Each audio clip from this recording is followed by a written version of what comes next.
We must stand together as allies.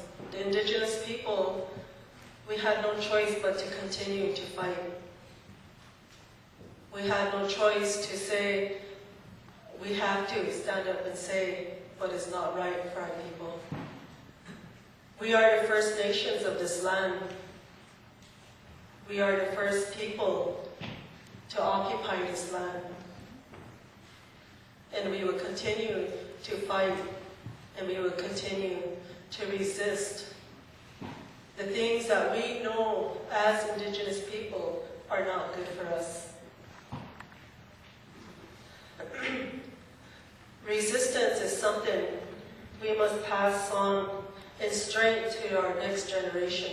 Many of our chiefs said the generation, the seventh generation, we always have to look toward the next generation.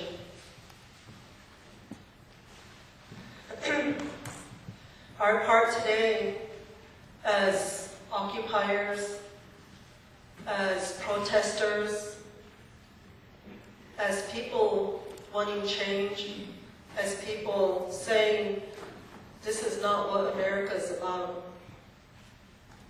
We need to take responsibility and understand why we're occupying or protesting.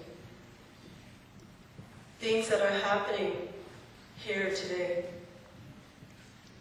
We must never forget our ancestors and what they fought for, what our ancestors fought for, what Crazy Horse stood for, what Sitting Bull stood for, what Chief Red Claw stood for, Chief American Horse, Chief Little Moon.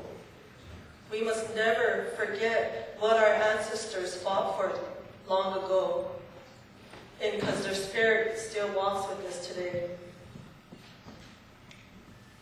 An elder back home was talking one time. She went to New Zealand to visit, and she got an opportunity to visit with the leader there.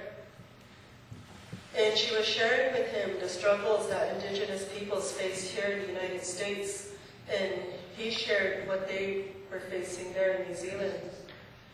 And she said, well, we will remember you in our prayer. And he said, no. He said, we as Indigenous people over here have to remember the Indigenous people there in America, because you live in the valley of the beast. You live in the valley of the beast.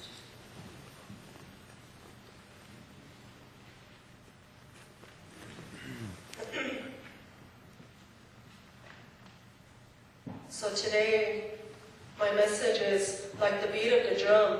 When you hear the beat of the drum, it's the beat, the heartbeat of the Lakota people, the heartbeat of the Indigenous people. It's beating loud and clear. And so like the drum, we must all gather together in strength here at Wall Street, across the nation, across all the Indigenous nations, across this world. We must gather in strength and beat this drum that's the valley of the beast, and we can conquer. We can get through and fight. The Lakota were the first to defeat the United States Cavalry in the Battle of the Little Bighorn.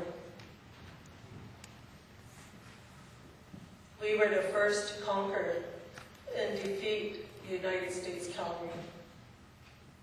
And with our forces together, we could continue this fight and fight for what America was built for.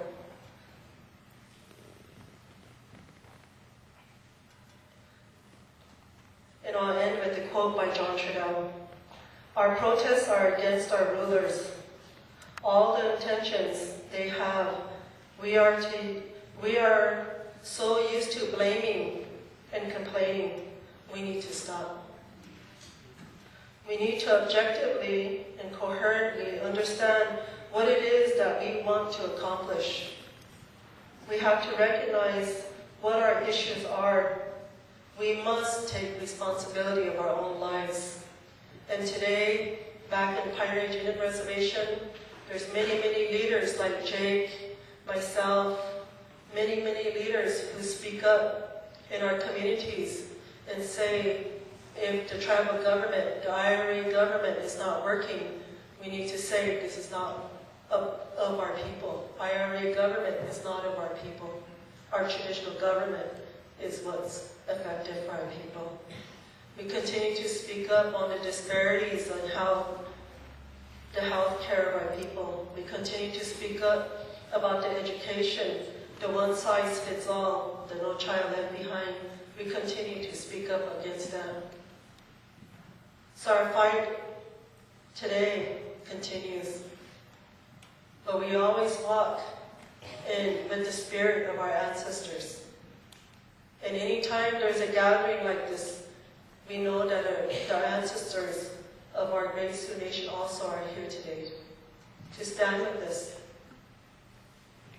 and to walk with us. Thank you.